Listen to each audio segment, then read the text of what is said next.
そう。すごっめっちゃ頼んでる後輩におごるからカッコつけてもったら。いや、これはもうやりすぎですって兄さん。いやなんか、いやお前何歳やったっけ43です。あ、そんな食わんか。そこまで食わんですけど、でもまあめったに食わんもんばっかりやからまだ若いイメージや。いや、ありがとうございます。なんかすごっ、紙皿みたいなのもらってもらう。もらいます。はい。ちょっとごめんなさい。やんちゃやな。チリビーンズポテト。うわ、やんちゃやなこれ。でポップコーンシュリンプ。ありがとう。これはちょっと。お兄さんもだってもういくつになるんですか47です。47と43の飯じゃないですよこれ。いややっぱさ、やんちゃやな。やっぱ後輩や飯に。いや、すみません、すみません。ありがとうございます。もん。いや、それはもう嬉しいですよ、後輩は。シュリンプとこのチリビーンズポテトがもうジャンキーやな、ほんまに。これあと若いやん。後輩あと3、4人入れたら、男2人で。うまく取れる気がせえへん。こぼれる。ああ、いけた。いただきます。いただきます。いただきます。うん。あ、うまっ。うまっ。うまっ。これ有名なんだと思う。多分有名だと思うんです。ここに入ってる店はほとんど有名なんで。肉だと。はい。いちご肉屋です。ダジャレが。どれぐらいぶりですか？俺、ここの劇場来たの5年ぶりぐらいじゃったの。マジで。劇場できてないですね。まだ2年ですか？この劇場は。マジ？はい。あ、ほんなら2年くらいできたばっかりの頃。そうですね。僕が来た5年前は全然いなかったんですけど、福岡吉本も NSC ができて。あ、そうなんや。はい。で、今ここ来てます。できててなかったの？なかったです。へえ。で、ちょうど5年前にできて、今今日出てる後輩、見てる兄さん見てる後輩は NSC 生ですね。福岡吉本。はい。堺人で何年目？もう25年です。25年です。25年？25年です。お前先輩じゃん。違います、違います。絶対お兄さんが先輩です。ほんま？はい。だって僕らあれですもん。東京 NSC3 期生という時なんで。なのでトータルテンボスとかと同期です。はい。お兄さん先輩です。お兄さんってだって東京 NSC で1期生ぐらいですよね。品庄さん先輩になります。品庄のちょい先輩。ああ、そうです。だから僕らだってということは兄さんも28年目とかになるんです。28年目？俺怖っ。ちょっと待って、自分の経歴忘れてるんですか？マジでそんなんと思ってなかった俺。それもう俺多分23、4年やと思ってたけど。あ、もう全然上ですよ。もう28年目、まだ27年で28年。それもうマダムと一緒ですよ。自分の年齢忘れる。お弟子さんやったから若いけど25年目なんや。そうです。あ、でもコンビ歴です。弟子は入らないんで、芸歴が。あ、そうなんや。へえ。そっかそっか。で、そうか、弟子の頃は堺人じゃなかったってこと？そうです。一人で先にうちの人のとこ弟子入りして、で年季が明けた時にお兄ちゃん呼んだんで、伝平を。じゃあ伝平は弟子生活してないってこと？で、それが師匠がお兄ちゃんも弟子入ってないのはおかしいからということで、あんたも私らも弟子になりなさいっていうので、お兄ちゃんも弟子入りしてるんです。へえ。で、弟子生活何年やったの？1年です。決まってるんです、うちの師匠は。はい。1年以上はないんです。んや。はい。1年間365日、一応師匠が休みの日もお家行って掃除したりとか。でも女性の師匠なんで、あんまりそこまでは。もうね、今住まれてないんであれですけど、新大阪のマンションで、新大阪駅の近くで、107号室と108号室の壁ぶっ飛ばして1個に繋いでるんで、よく言うじゃないですか。あれ本当なんですよ。伝説的に聞いたけど、ほんまなんや。はい、そうなんですよ。それ1年間弟子っ子生活して、だからまあ生活費とかくれた。はい、そうですね。僕その時に奈良の吉野に母方の実家があったので、吉野から通ってたんですよ。で、交通費は師匠からもらえるんですけど、生活費っていうのはまあおばあちゃん家なんで、おばあちゃん家で食べさせてもらってたってことですね。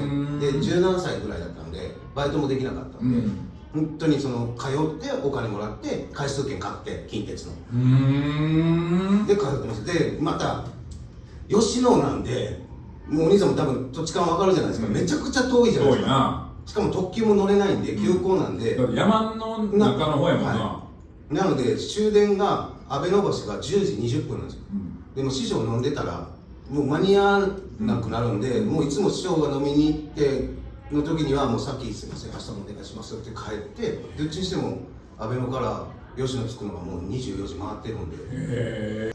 17で弟子入りしたの？17の時です。はい。学校は当時僕東京に住んでたんですよ、で高校受験ちょっといろいろややこしいんですけど高校受験全部落ちて1年間家で引きこもりしてたんですよ。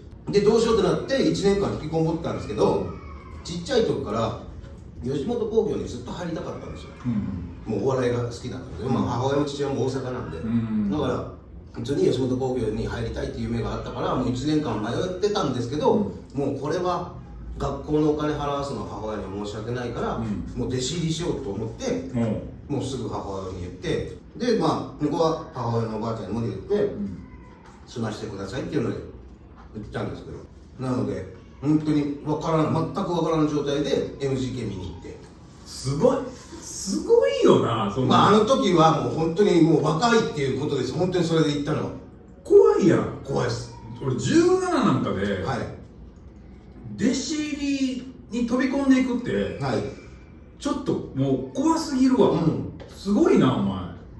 吉本に入りたかったんです。めちゃくちゃ入りたくて。でなんで幾代クルさんのとこ行ったの？で僕漫才ブームの世代ではないじゃないですか、でも母親とか、大人たちは漫才ブームで行くよ来るよって知ってるじゃないですか、みんな、でもその行った NGK でこうやってバーって見てたら一人でうちの人が出てきたんですよ。でその瞬間にやっぱりうわー行くよ来るやーって盛り上がってるじゃないですか、もうこれが漫才師かっこいい弟子になるって。へえ。いやその時一人で出てきはったんが三匹巨人さんやったら、そうですそうなそれ本当に兄さん京都の方じゃないですか、うちの人も京都じゃないですか、それ同じこと言ってるんですよ師匠。俺今ちょっとマジで鳥肌立つんですけどたまたまうちらやったからうちのとこ来たんかって言わはったでそれが縁やからって言ったんですよ。だからイククルさんは縁とか大事にすごい大事にするんで、やっぱりそういう考えをそれだって今までこの話しても違う人やったら違うとこ行ってたらなんて絶対言われなかったんですけど、初めて言われました。へえ。同じ京都のね。そうなのかなって今京都の考え方。はい。それでさ、イククル師匠のとこそれどうやって門を叩くの？もう後ろ LGK の裏のモータープロに行って待ちました。出待ちのお客さんがいはった。そうです。行った。待ちました。終わってすぐ行って、そしたら師匠もタクシーで出はって、大京タクシーさんかなんかで出て行かれて、その時は無理だったんですよ。声もかけれなくてもう行っちゃったんで、これはダメだと思ったんですけど、また次の日行って NGK の前でもう出待ちして、でもうタクシー来て、で行くよ来るよってなった瞬間にすぐ師匠と言って、すいません弟子にしてくださいってお願いします。お前マジすごいな。いや NSC 出身の人間からしたら弟子に入るっていう、その勇気たるや。当時は特に NSC もすごかったですし、いやなんかその言うてもさ18や俺も NSC 入った、17や、その大人の芸人という生き物に声かけて弟子にしてくれって言うことの勇気ってすごいやん。NSC はさ、願書を出して、普通にこう学校に入るように入るから別に入れるけど、いやすごいなそれ。寿司持ってな。はい、ありがとうございます。ええよなんか。これが育代師はもう荷物持ってパーって行かれたんですけど、育代師はもうその話を聞いてくれたんですよ。どういうことって、あんたいくつやってますなって、ほんで17歳。なんで？それこそ本当なんであんたみたいな若い子が私たちに来るんみたいな顔をされてて、でもごめん、当時師匠何歳ぐらい？年齢隠してたんですけど、今日はしてたじゃないですか。多分当時でおそらくな、おそらく48とか。俺らぐらいや。そうです。今から25、6、そうですね、7年ぐらい前なんで。でもう17歳ちょっと待ってみたいな。でも行く人はまあ後で話聞くからちょっとここで待っといてって言われたんですよ、だからまた駐車場でずっと立ってて、もういろんな師匠が入っていく、もうワクワクですよ。うわ知ってる人かよみたいな。でも待ってとくださいと連絡が来なかったんで、その守衛さんに言うから後で呼ぶときにって言う時になかったんで、僕これ逃げられたまあ思うわな。思うじゃないですか。だから守衛さんにすいません育欲料の弟子が酒井と申しますけど、師匠は今何されてるでしょうかって聞いて、で守衛さんも確認しますね。で確認したら師匠がちょうど出番だったんですけど、出番終わりでそうやったねって呼んでみたいになって、呼んでいただいて、楽屋入って今でも覚えてますね。手前のあっちの師匠たちの新喜劇の楽屋の手前の方のあっちはあっちね。入ってで話聞くわってなって、いや東京から来ましたので師匠の漫才見て、弟子になりたいんでお願いしますっていうのを正直に伝えて、知ってんの私らのことって言ったら、いや正直そのお名前は知ってましたと。その当時「さんまの名探偵」っていうファミコンがあったじゃないですか。あったな。あった。やっぱりそのイメージなんですよ。バババババババババのさんまの名探偵の育欲量さんのイメージ。最初の育欲量を知ったのは漫才ブームで見れてない世代なんで。俺らでも漫才ブームの時だって小2ぐらいやん。はい、そうじゃないですか。なのでもうそのイメージっていうのと、いや育欲量の名前は知ってました。でなんで私がしたんでその劇場で最後取りに出てこられて、師匠の弟子になりたいと思ったんですって時にさっき言ったように、じゃあ私らじゃなかったらあんたはもし別やったかもなって言われて、みたいな。でもなまあええんやしな、じゃあ分かったちょっと待って3日後また来てくれんかって言われたんですよ。で一応親御さんの電話を教えて、そうや。で分かりましたって母親の実家の電話を渡して、で3日待って、で3日後にまた同じように NGK 行って出待ちして、師匠出てきてよろしくお願いします。上上がって楽屋入って、であんたのお母さん電話したと。でお母さんもちゃんとその気持ちがあって大阪に行ってますと、で芸人になりたいとも言ってるもお母さんの気持ちも聞いたと、分かった弟子取るわ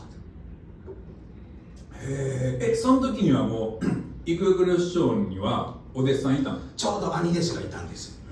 兄弟子がいたんですけど、すぐ辞められたんですけど、でその時師匠が弟子取るわって言ってくれて、17歳やろって、あんたまだ右も左も分からんから私らをお母さんと思い師匠と思いなさいと。話やなさすがもう吉本随一の人情派のね漫才師の人らやからな。もうお兄さんもうちの師匠よく知ってるじゃないですか。もう言う人たちじゃないですか、本当に。で私らは来るもん拒まず去るもん追わずやから、ちゃんとそうして、来てくれたっていうのは永遠を大事にあんたのこと取るから、これからもみんなに好かれる芸人さんを目指しなさいって言われて、でそこから弟子修が始まるっていう感じで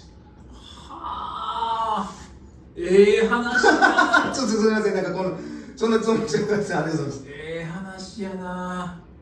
もうそっからです。本当にもう毎日が NGK の裏で楽屋の黄色と赤の師匠たちがなんやかんや喋ってる師匠のお使いで買い出し行く、そばトンチンケンっていう中華屋さんが昔あったんですけど、トンチンケンでちゃんぽん買いに行くのが楽しくてしょうがないですよ、毎日が。式並みで洋食頼んでとか。そうです。朝もコーヒー持ってきて、栗吉はブラック、吉はミルク入れて作って進行部屋で毎日やって。もうそれ楽しかったんや。楽しかったです。もうだから奈良帰るのも苦じゃなかった。遠いのは苦でしたけど、もうなんか楽しくて。なんか右も左も分からんから、もうなんかもう怒られるのも怖いしどうしようとかよりも楽しかったんや。でうちの師匠は怒るっていう言い方をしないんですよ。教えると。私たちはあなたが分からないことを教えると。だからこれ怒ってんちゃうで。でも顔は怒ってるんですよ、完全に。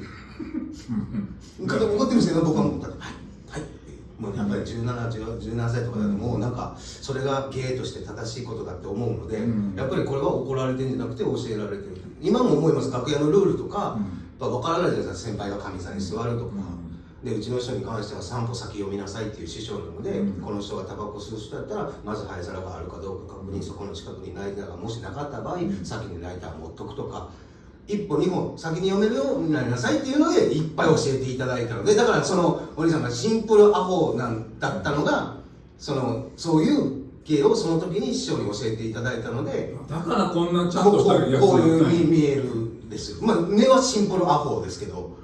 いや、正義は割としっかりした方の人やと俺も言ってたから、それはやっぱイクブルさんのおかげなんや。そうですそうです、本当に師匠のおかげで。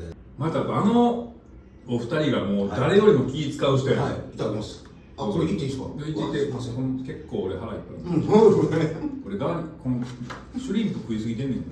これもうまいですよね、でも。これうまい。あの人らがほんまにめちゃくちゃ後輩にも気使わはる人やから、その辺はすごい勉強になったんやろな。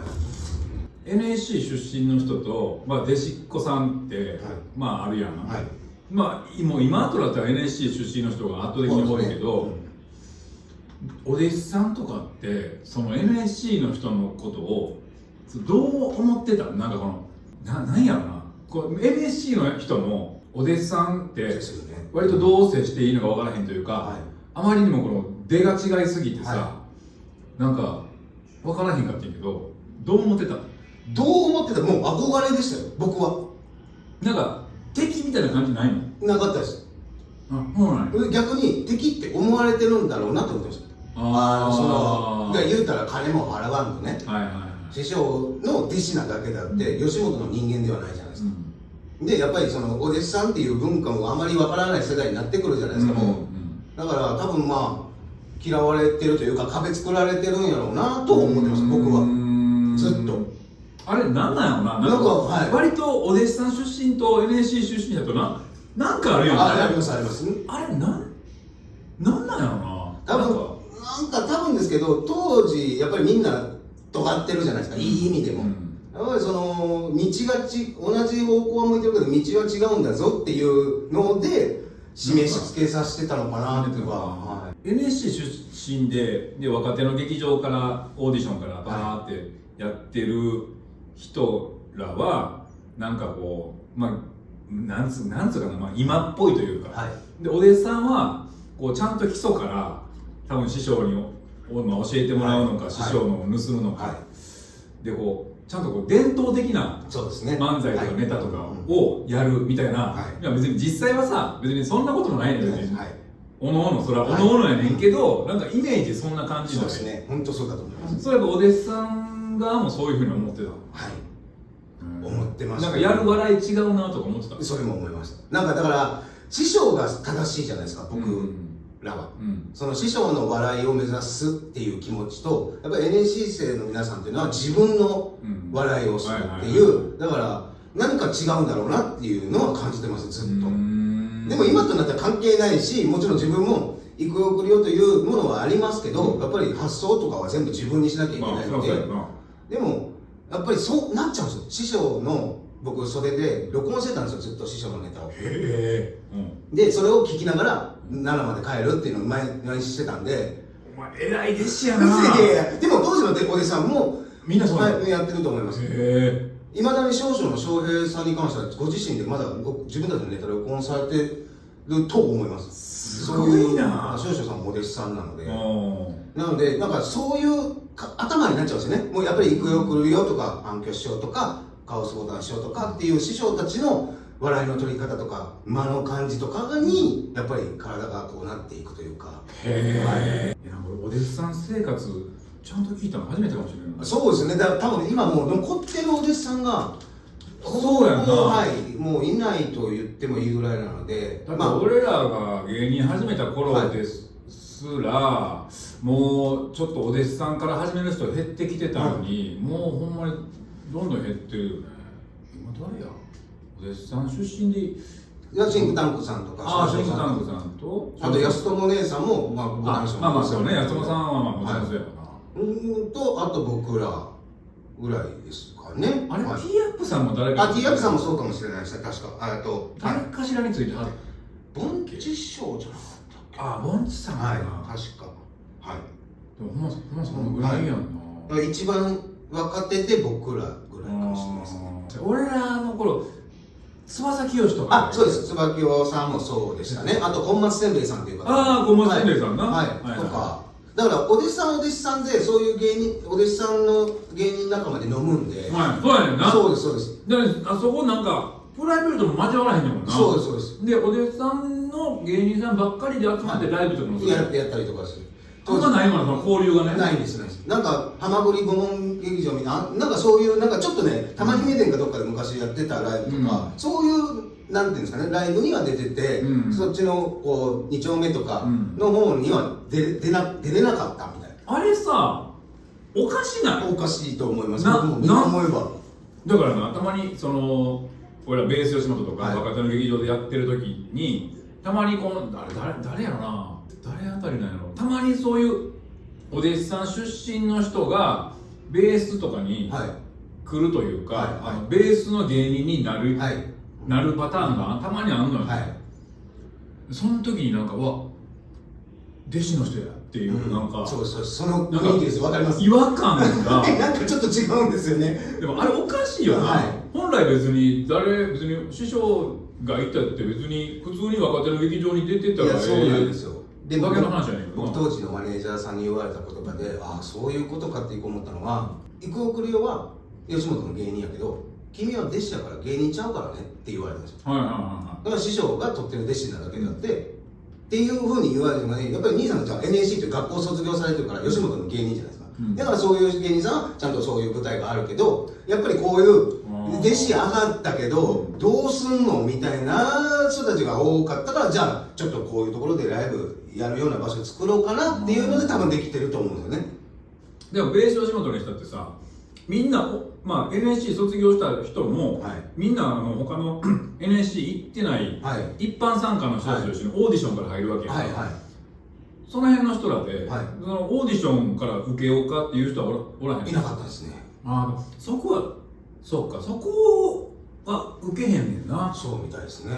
まだまあそこのライブでなんとか上に上がろうみたいな方の意識の方が強かったですよね。僕らは本当弟子上がってすぐ東京に来てしまったんで、そういうライブは出ずに来たんですけど、なんか別にみんな一緒やのにな、そのオーディションから始めるのはみんな一緒やから、そこに来たらよかったのにな。そうですね。だからなんか自分たちも行かないって決めてたんでしょうね。まあなんかあんねやね、やっぱお互いなんか。おもろいな、それ。そういう話でしたね、当時は。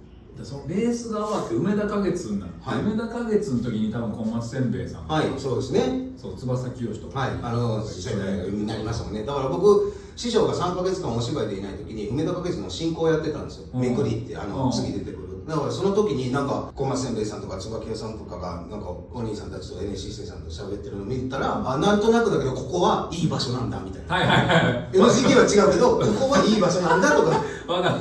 スイスみたいな。ここでは別にみんな仲良くできるみたいな。そうです。でもなんか NGK 入るとなんかちょっとまた違う。あれ不思議なのね。不思議でしたね、今思えばですけども、今は多分もうそんな、まあもともとお弟子さんっていうのがもうね、いないんで、多分師匠たちももうご高齢になられてるんで、また弟子取るっていう機会はもう今後なくなるでしょうから、まあ本当にこの文化だけは僕らだけでもね、まあ漫才やめずに続けられたらなとは思います。それがやっぱりうちの師匠の教えでもあると思うので。福岡来て5年です。5年目。あっという間でしたねって考えます。そのうち3年コロナやもんな。そうですね。ここに来てコロナはちょっとだいぶへこみましたけど、全部なくなったんで仕事が一気にっていう感じでした。まあいろんな仕事があるんで、まあ本当ありがたい話。今もラジオの企画ですけど、60市町村福岡にあるんですけど、その60市町村のマダムとごちそうを片手にデートするっていうそうなんや。そういう仕事のラジオの企画で。だからお前冒頭でマダムですよって言ってた。そうです。だからなの。そうもうマダムと一緒ですよ。自分の年齢忘れる。マダムって大体40過ぎるともう数えなくなる。確かに。年なんか忘れたみたいな。そういうマダムと60歳でもうデートしてるので。そういうのあるからマダムが出てきたんか。そうです。